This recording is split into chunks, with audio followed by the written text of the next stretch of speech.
साथियों, जिमें कि आप जी ਨੂੰ पता ही है कि ਆਪਾਂ इंग्लिश ਨੂੰ ਸਿੱਖਣ ਵਾਸਤੇ एक ਉਪਰਾਲਾ कर रहे हैं, जिस ਵਿੱਚ ਅਸੀਂ ਤੁਹਾਡੇ इस ਉਪਰਾਲੇ ਵਿੱਚ ਆਪਣਾ पूर्ण सहयोग देने की कोशिश कर रहे हैं, क्योंकि इंग्लिश एक अजिही भाषा है जिस ਨੂੰ बड़े सौखे ढंग ਨਾਲ ਸਿੱਖਿਆ ਜਾ ਸਕਦਾ ਹੈ ਅਤੇ ਅਸੀਂ ਲੜੀਵਾਰ ਵੱਖਰੇ ਵੱਖਰੇ ਢੰਗਾਂ ਦੁਆਰਾ ਕੁਝ ਵੀਡੀਓ ਦੇ ਮਾਧਿਅਮ ਰਾਹੀਂ ਆਪ ਜੀ ਨੂੰ ਇੰਗਲਿਸ਼ ਸਿਖਾਉਣ ਦਾ ਯਤਨ कर रहे हैं।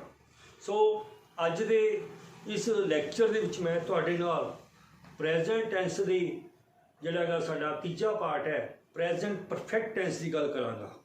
जे तुसीं प्रेजेंट परफेक्ट टेंस की गल करो, जे आपां मीनिंग तौर ते कल्ले परफेक्ट की गल करिए, परफेक्ट का मतलब हुंदा है कंप्लीट, पूरा होना, भी बंदा अपने पूरा निपुण है, परफेक्ट है ही हर काम परफेक्ट। आप किसी लिए यूज़ करते हैं शब्द भी हाँ रमेश तो अपने काम पूरा परफेक्ट है, पूर्ण होना। सो प्रेजेंट परफेक्ट टेंस के विच की है कि जी साडी प्रेजेंट परफेक्ट टेंस की पहचान है कि ये जो काम है सारा फिनिश हो चुका होंगे, ये काम की कोई अतकथनी नहीं होंगी कि काम हो रहा है कि काम होना है कि काम का पता लगता है, पर ये जिन्ना भी असी कोई काम सोचिया होंगे उसनों असी खत्म कर चुके होंगे, फिनिश कर चुके होंगे। ये जी साडी पहचान है पंजाबी दे विच वाकां दे अंत विच चुका है, चुकी है, चुके हन, लिया है, लए हन, लई है, भाव कंप्लीट।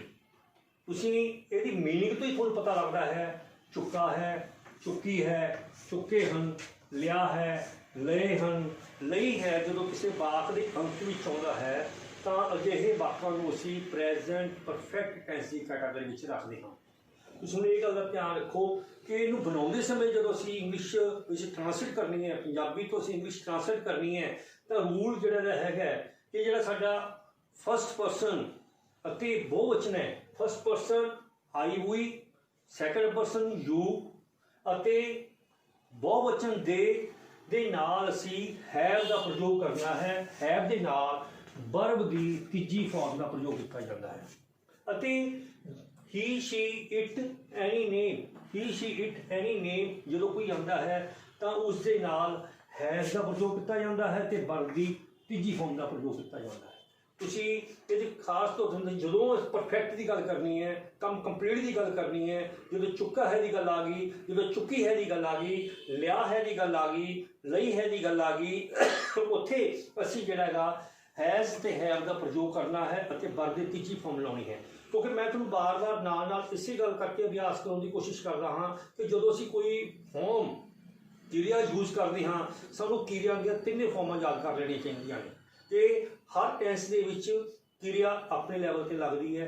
जिमें प्रेजेंट डेफिनेट टेंस है उस क्रिया वर्ब की पहली फॉर्म लग गई है, प्रेजेंट कंटिन्यू टेंस है वो क्रिया वर्ब की पहली फॉर्म नाल इंग लग गया है। हुण मैं प्रेजेंट परफेक्ट की गल कर रहा तो ये जी क्रिया है वो हैज़ जिहड़ा हैव है ये वर्ब की थर्ड फॉर्म का प्रयोग होता है। आप कुछ बात देखिए, मैं किताब खरीद चुका हाँ, तुसीं देखो मैं किताब खरीद चुका कि जिहड़ी मैं किताब लेनी है वो मैं परचेज कर ली है, मेरी जो असी सोच समझ लिया, जो मैं काम करना सी कंप्लीट कर लिया, चुका हाँ। हुण की आ गया उही मैं थोड़ी सीरीज आई किताब की की होंगी बुक। हुण जिहड़ा खरीद है हुण इत्थे चुका है, इत्थे खरीद बाय हुंदा हैगा, buy bought bought, I have bought the book. दूजी आ गई अध्यापक श्रेणी विच आ चुका है। किसी विद्यार्थी ने पूछिया या भी देख के टीचर आ गया तो उन्हें आखी की गया सर टीचर क्लास पहुंच चुके ने, आ चुके ने, मतलब कि वो एंट्री हो चुकी है। तो भी देखो हुण अध्यापक का की होंदा है टीचर कंप्लीट कम हो चुके हैं, पहुंचना हैज़ कम, केम कम, अच्छा गया कम इन द क्लास। सो राम अपना काम समाप्त कर चुका है। देखो जो काम राम को मिलिया सी उन्हें कंप्लीट कर लिया। हुण की आ गया राम कौन आ गया, राम, राम के नाल चुका आ गया, एनी नेम आ गया, एनी नेम नाल की लगा आपां has, Ram has finished, finished खत्म करना, समाप्त करना, फिनिश्ड हिज वर्क। राम अपना काम समाप्त कर चुका है। तुसीं देखो कि हर बात दे विच सानूं काम कंप्लीट दिख रहा है, ਇਹਦੇ 'ਚ ਸਾਨੂੰ ਇਹ ਨਹੀਂ ਹੈਗਾ, ਜਿਵੇਂ ਅਸੀਂ ਕੰਟੀਨਿਊ ਦੇ ਵਿੱਚ ਗੱਲ ਕਰਦੇ ਸੀ ਕਿ ਰੈਗੂਲਰ ਕੰਮ ਚੱਲਦਾ ਦਿਖ ਰਿਹਾ ਸੀ, ਸਾਨੂੰ ਇਹ ਨਹੀਂ ਪਤਾ ਕਿ ਕੰਮ ਕਦੋਂ ਖਤਮ ਹੋਣਾ ਹੈ। ਡੈਫੀਨੇਟਲੀ ਸਾਨੂੰ ਇਹ ਨਹੀਂ ਪਤਾ ਲੱਗਦਾ ਸੀ ਕਿ ਕੰਮ ਦੀ ਸਾਨੂੰ ਕਲੀਅਰਟੀ ਨਹੀਂ ਸੀ ਕਿ ਬਾਕੀ ਰੂਪ ਦੇ ਵਿੱਚੋਂ ਕੰਮ ਕਰ ਰਿਹਾ ਹੈ ਕਿ ਨਹੀਂ। ਸਾਨੂੰ ਇੰਨਾ ਪਤਾ ਸੀ ਕਿ ਕੰਮ ਹੋ ਰਿਹਾ ਹੈ, ਪਰ ਇਹ ਨਹੀਂ ਸੀ ਪਤਾ ਕਿ ਹੋ ਚੁੱਕਿਆ, ਕੰਟੀਨਿਊਸ ਕੰਮ ਰੈਗੂਲਰ ਚੱਲ ਰਿਹਾ ਸੀ। ਸੋ ਇੱਦਾਂ ਦੇ ਵਾਕਾਂ ਦੇ ਵਿੱਚ ਜਦੋਂ ਅਸੀਂ ਇੰਗਲਿਸ਼ ਵਿੱਚ ਟ੍ਰਾਂਸਲੇਟ ਕਰਦੇ ਹਾਂ ਤਾਂ ਵਰਬ ਦੀ ਥਰਡ ਫਾਰਮ ਦਾ ਪ੍ਰਯੋਗ ਹੁੰਦਾ, ਤੀਜੀ ਫਾਰਮ ਲੱਗਦੀ ਹੈ ਹੈਜ਼ ਹੈਵ ਨਾਲ। ਉਹ ਦੇਖੋ ਜਦੋਂ ਨੈਗੇਟਿਵ ਦੂਜਾ ਆ ਗਿਆ, ਦੂਜਾ ਰੂਲ ਸਾਡਾ ਹੈਗਾ ਨੈਗੇਟਿਵ ਨਾਂਹਵਾਚਕ ਵਾਕ। ਜਦੋਂ ਨਾਂਹਵਾਚਕ ਵਾਕ ਹੁੰਦੇ ਨੇ ਉਹਨਾਂ ਦੇ ਵਿੱਚ ਵੀ ਉਹੀ ਹੈਜ਼ ਹੈਵ ਦੇ ਨਾਲ ਨੋਟ ਅਤੇ ਵਰਬ ਦੀ ਤੀਜੀ ਫਾਰਮ ਦਾ ਪ੍ਰਯੋਗ ਕੀਤਾ ਜਾਂਦਾ ਹੈ। ਨੋਟ ਦਾ ਮਤਲਬ ਨੈਗੇਟਿਵ। ਹੁਣ ਜਿਵੇਂ ਕੀ ਹੈ, ਆਪਾਂ ਗੱਲ ਕਰ ਸਕਦੇ ਹਾਂ ਕਿ ਉਹ ਖਾਣਾ ਨਹੀਂ ਪਕਾ ਚੁੱਕੇ ਹਨ। ਹੁਣ ਉਹ ਖਾਣਾ ਨਹੀਂ ਪਕਾ ਚੁੱਕੇ ਹਨ। ਔਰ ਹੁਣ ਕੀ ਆ ਗਿਆ ਇੱਥੇ, ਬਹੁਵਚਨ ਪਲੂਰਲ ਆ ਗਿਆ, ਬਹੁਵਚਨ ਆ ਗਿਆ। ਕੀ ਆ ਗਿਆ, they have note cooked food. Cooked ਮਤਲਬ ਪਕਾਣਾ ਆ ਗਿਆ। ਫਿਰ ਆ ਗਿਆ ਕਿ ਜਦੋਂ ਅਸੀਂ ਹੁਣ ਇੱਥੇ ਮੈਂ ਗੱਲ ਕਰ ਲਵਾਂ ਕਿ ਆਪਣਾ ਅਧਿਆਪਕ ਸ਼੍ਰੇਣੀ ਵਿੱਚ ਨਹੀਂ ਆਇਆ ਹੈ, ਸ਼੍ਰੇਣੀ ਵਿੱਚ ਨਹੀਂ ਆਇਆ ਹੈ, ਪਹੁੰਚਿਆ ਨਹੀਂ। ਹੁਣ ਇੱਥੇ ਕੀ ਆ ਗਿਆ, teacher has not come in the class. So ਇਸ ਪ੍ਰਕਾਰ ਜਦੋਂ ਅਸੀਂ ਵਾਕਾਂ ਦੇ ਵਿੱਚ ਗੱਲ ਕਰਦੇ ਹਾਂ ਕਿ ਜਦੋਂ ਕੰਪਲੀਟ ਸੈਂਸ ਹੋ ਜਾਂਦੀ ਹੈ, ਕੰਪਲੀਟ ਕੰਮ ਹੋ ਜਾਂਦਾ ਹੈ, ਤਾਂ ਅਸੀਂ ਉਸ ਨੂੰ ਪਰਫੈਕਟ ਦੀ ਕੈਟਾਗਰੀ 'ਚ ਰੱਖਦੇ ਹਾਂ। ਅੱਗੇ ਗੱਲ ਆ ਜਾਂਦੀ ਹੈ ਪਰਫੈਕਟ। ਕਿਹੜੀ ਪਰਫੈਕਟ ਹੈ? ਉਹ ਪ੍ਰੈਜ਼ੈਂਟ ਦਾ ਪਰਫੈਕਟ ਹੈ, ਕਿ ਉਹ ਪਾਸਟ ਦਾ ਪਰਫੈਕਟ ਹੈ, ਕਿ ਉਹ ਫਿਊਚਰ ਦਾ ਪਰਫੈਕਟ। ਇਹਦੇ ਵਿੱਚ ਕੰਮ ਕੰਪਲੀਟ ਹੈ, ਪੂਰਾ ਮੀਨਿੰਗ ਸਾਨੂੰ ਕਲੀਅਰ ਗੱਲ ਹੁੰਦੀ ਹੈ। ਜਿਹੜਾ ਬੰਦਾ ਮੂਹਰਲਾ ਬੈਠਾ ਹੈ ਉਹ ਸਾਨੂੰ ਕੀ ਕਹਿ ਰਿਹਾ, ਕੰਮ ਕੰਪਲੀਟ ਹੈ। ਜਿਵੇਂ ਅਸੀਂ ਆਪਣਾ ਪਾਠ ਯਾਦ ਕਰ ਲਿਆ ਹੈ ਵੀ ਜੋ ਤੁਸੀਂ ਮੈਨੂੰ ਕੰਮ ਦਿੱਤਾ ਸੀ ਜੀ, ਜੋ ਤੁਸੀਂ ਲੈਸਨ ਦਿੱਤਾ ਸੀ, ਮੈਂ ਲੈਸਨ ਯਾਦ ਕਰ ਲਿਆ, ਮੈਂ ਆਪਣਾ ਪਾਠ ਯਾਦ ਕਰ ਲਿਆ ਹੈ, ਜਾਂ ਅਸੀਂ ਆਪਣਾ ਪਾਠ ਯਾਦ ਕਰ ਲਿਆ। ਹੁਣ ਅਸੀਂ ਦਾ ਕੀ ਹੋਗਾ, we have learned our lesson. We have learned our lesson. ਉਹਨੇ ਟੀਚਰ ਨੇ ਤੁਹਾਨੂੰ ਆ ਕੇ ਪੁੱਛਿਆ, ਹਾਂ ਵੀ ਪਿਆਰੇ ਵਿਦਿਆਰਥੀਓ ਤੁਸੀਂ ਆਪਣਾ ਪਾਠ ਯਾਦ ਕਰ ਲਿਆ? ਇੱਕ ਬੰਦਾ ਉੱਠ ਕੇ ਕਹਿੰਦਾ ਹਾਂ ਜੀ ਸਰ ਅਸੀਂ ਆਪਣਾ ਪਾਠ ਯਾਦ ਕਰ ਲਿਆ। ਪਰ ਹੁਣ ਜਦੋਂ ਇੰਗਲਿਸ਼ ਕੀ ਕਹੇਗਾ, we have learned our lesson. ਉਸਨੇ ਇਹ ਕਵਿਤਾ ਯਾਦ ਕਰ ਲਈ ਹੈ। ਵੀ ਤੈਨੂੰ ਕੋਈ ਕਵਿਤਾ ਤੁਸੀਂ ਯਾਦ ਕਰਨ ਵਾਸਤੇ ਹੋਗੀ? ਜਾਂ ਉਹ ਕਹਿੰਦਾ ਮੇਰੇ ਕਵਿਤਾ ਯਾਦ ਕਰ ਰਿਹਾ ਜੀ, ਹੋਈ ਨਹੀਂ। ਪਰ ਜਦੋਂ ਕਹਿੰਦਾ ਮੈਂ ਕਰ ਲਈ ਹੈ, ਕੀ ਆ ਗਿਆ, ਕਿਉਂਕਿ ਉਸਨੇ ਇਹ ਕਵਿਤਾ ਯਾਦ ਕੀਤੀ। ਉਸ ਕੌਣ ਹੈ? Third person. He has learned this poem. ਭਾਵ ਇਸ ਪ੍ਰਕਾਰ ਦੇ ਜਿਹੜੇ ਵਾਕ ਨੇ ਜਿਨ੍ਹਾਂ ਨੂੰ ਦੇਖਦਿਆਂ ਸਾਨੂੰ ਇਹ ਪਤਾ ਲੱਗਦਾ ਹੈ ਕਿ ਕੰਮ ਕੰਪਲੀਟ। ਮਾਈਂਡ ਦੇ ਅੰਦਰ ਇੱਕ ਗੱਲ ਧਿਆਨ 'ਚ ਰੱਖਣੀ ਹੈ, ਜਦੋਂ ਅਸੀਂ ਗੱਲ ਫਿਨਿਸ਼ ਦੀ ਗੱਲ ਕਰਨੀ ਹੈ, ਕੰਮ ਪੂਰੇ ਹੋਣ ਦੀ ਗੱਲ ਕਰਨੀ ਹੈ ਕਿਸੇ ਸਾਹਮਣੇ, ਤਾਂ ਅਸੀਂ ਉੱਥੇ ਪ੍ਰੈਜ਼ੈਂਟ ਪਰਫੈਕਟ ਦੀ ਗੱਲ ਕਰਨੀ ਹੈ, ਵਰਤਮਾਨ ਸਮੇਂ ਦੀ ਗੱਲ ਕਰਨੀ ਹੈ। ਉੱਥੇ ਵੀ ਮੈਂ ਕੰਮ ਜਿਹੜਾ ਵਰਤਮਾਨ ਸਮੇਂ ਦਾ ਕਰ ਚੁੱਕੀ ਹਾਂ, ਉੱਥੇ ਪ੍ਰੈਜ਼ੈਂਟ ਪਰਫੈਕਟ ਦੀ ਗੱਲ ਹੋਣੀ ਹੈ। ਉੱਥੇ ਹੈਜ਼ ਹੈਵ ਦਾ ਪ੍ਰਯੋਗ ਹੋਣਾ ਹੈ, ਉੱਥੇ ਹੈਜ਼ ਹੈਵ ਨਾਲ ਵਰਬ ਦੀ ਥਰਡ ਫਾਰਮ ਦਾ ਪ੍ਰਯੋਗ ਹੋਣਾ ਹੈ। ਤੁਹਾਨੂੰ ਬਾਰ-ਬਾਰ ਇਹ ਗੱਲਾਂ ਕਹੀਆਂ ਜਾਂਦੀਆਂ ਨੇ, ਬਾਰ-ਬਾਰ ਇਹ ਗੱਲਾਂ ਦੱਸੀਆਂ ਜਾਂਦੀਆਂ ਨੇ ਕਿ ਤੁਸੀਂ ਇੰਗਲਿਸ਼ ਜਿਹੜੀ ਅੰਗਰੇਜ਼ੀ ਹੈ ਉਹਨੂੰ, ਉਹਦੀ ਕਿਰਿਆਵਾਂ ਨੂੰ, ਕਿਰਿਆ ਦੇ ਜਿਹੜੇ ਵਰਬ ਫਾਰਮਾਂ ਨੇ ਉਹਨੂੰ ਪਹਿਲੀ ਫਾਰਮ, ਦੂਜੀ ਫਾਰਮ, ਤੀਜੀ ਫਾਰਮ 'ਚ ਯਾਦ ਕਰੋ। ਪਹਿਲੀ ਫਾਰਮ ਦਾ ਮੀਨਿੰਗ ਕੀ, ਪਹਿਲੀ ਫਾਰਮ 'ਚ ਕੀ ਹੁੰਦਾ, ਦੂਜੀ ਫਾਰਮ 'ਚ ਕੀ ਹੈ, ਤੀਜੀ ਫਾਰਮ 'ਚ ਕੀ ਹੈ। ਹੁਣ ਤੀਜੇ ਦੇਖੋ, ਜੇਕਰ ਰੂਲ ਨੰਬਰ 3 ਦੇ ਵਿੱਚ ਇੰਟੈਰੋਗੇਟਿਵ ਆ ਜੇ, ਇੰਟੈਰੋਗੇਟਿਵ ਕਹਿੰਦੇ ਨੇ ਪ੍ਰਸ਼ਨਵਾਚਕ ਨੂੰ।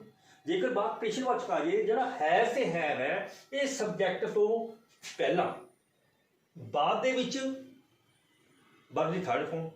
ਦੇਖੋ ਸਬਜੈਕਟ ਸਾਡੇ ਕਿਹੜੇ ਨੇ? ਉਹੀ ਆਈ, ਵੀ, ਯੂ, ਦੇ, ਬਹੁਵਚਨ, ਹੀ, ਸ਼ੀ, ਇਟ। ਤੁਹਾਨੂੰ ਪਿਛਲੇ ਲੈਸਨ 'ਚ ਦੱਸਿਆ ਸੀ ਜਦੋਂ ਇਹ ਆਬਜੈਕਟ ਬਣ ਜਾਂਦੇ ਨੇ, ਆਈ ਦਾ ਮੀ ਬਣ ਜਾਂਦਾ ਹੈ, ਵੀ ਦਾ ਅਸ ਬਣ ਜਾਂਦਾ ਹੈ, ਹੀ ਦਾ ਹਿਮ ਬਣ ਜਾਂਦਾ ਹੈ, ਸ਼ੀ ਦਾ ਹਰ ਬਣ ਜਾਂਦਾ ਹੈ, ਦੇ ਦਾ ਦੈਮ ਬਣ ਜਾਂਦਾ, ਜਿਹੜਾ ਇਟ ਦਾ ਜਿਹੜਾ ਨਾਮ ਹੈ, ਨਾਮ ਚੇਂਜ ਨਹੀਂ ਹੁੰਦਾ।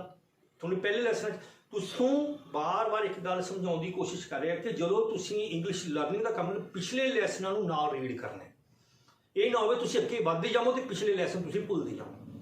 ਬਾਰ-ਬਾਰ ਪ੍ਰੈਕਟਿਸ ਦਾ ਮਤਲਬ ਕੀ ਹੈ? ਅਸੀਂ ਪ੍ਰੈਕਟਿਸ ਕਰਦੇ ਸਮੇਂ ਘਬਰਾਉਣਾ ਨਹੀਂ।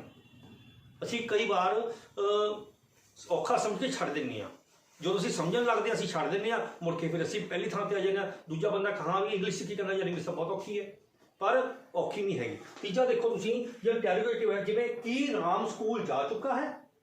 ਹੁਣ ਦੇਖੋ ਉਹਨੇ ਪੁੱਛਿਆ ਰਾਮ ਬਾਰੇ, ਥਰਡ ਪਰਸਨ। ਫਸਟ ਨੇ ਸੈਕਿੰਡ ਨੂੰ ਪੁੱਛਿਆ ਕਿ ਰਾਮ ਸਕੂਲ ਜਾ ਚੁੱਕਾ ਹੈ, ਕੀ ਆ ਗਿਆ? ਰਾਮ ਥਰਡ ਪਰਸਨ ਹੈਜ਼ ਆ ਗਿਆ। Has Ram go went gone, has Ram gone to school, पिछले साइड ऑफ इंटरोगेशन। फिर आ गया कि वो घर आ गया है। हुण देखो आ गया, लिया है, गया है।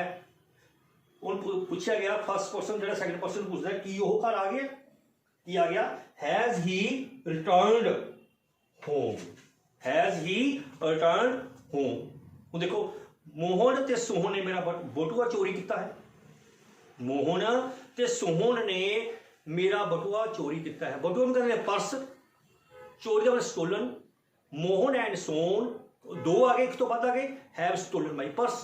सो इस प्रकार तुसी जो छोटे छोटे वाਕਾਂ ਨੂੰ छोटे छोटे वाक्यों के बड़े बड़े वाक वाल पहुँचोगे, जो थोड़ा पता लग गया कि सबजैक्ट की है, कि ऑब्जैक्ट की है, वर्ब की है, हैल्पिंग वर्ब की है। जो साढ़े हैज़ है, हैव है, इज़, एम, आर ये साढ़े हैल्पिंग वर्ब ने, ये वाक नूं अगे तोड़ते हैं।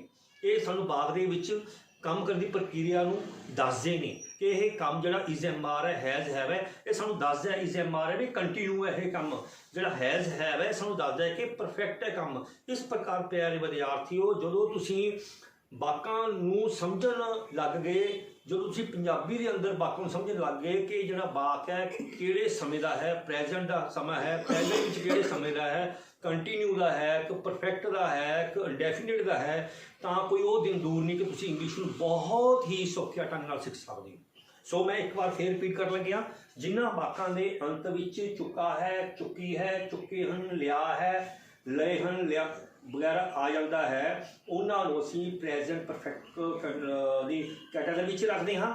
ਔਰ ਇਹਨਾਂ ਵਾਕਾਂ ਨੂੰ ਇੰਗਲਿਸ਼ ਵਿੱਚ ਬਣਾਉਂਦੇ ਸਮੇਂ ਜਿਹੜਾ ਹੈਗਾ first person I we, second person you ਅਤੇ ਬਹੁਵਚਨ ਦੇ ਨਾਲ ਹੈਵ ਦਾ ਪ੍ਰਯੋਗ ਲੱਗਦਾ ਹੈ ਅਤੇ ਵਰਬ ਦੀ ਥਰਡ ਫਾਰਮ ਲੱਗਦੀ ਹੈ। ਦੂਜਾ ਹੀ, ਸ਼ੀ, ਇਟ ਜਾਂ ਕੋਈ ਨਾਮ ਐਨੀ ਨੇਮ ਆ ਜਾਂਦਾ ਹੈ, ਉਹਦੇ ਨਾਲ हैज़ का प्रयोग होंदा है कि वर्ब की थर्ड फॉर्म लगती है।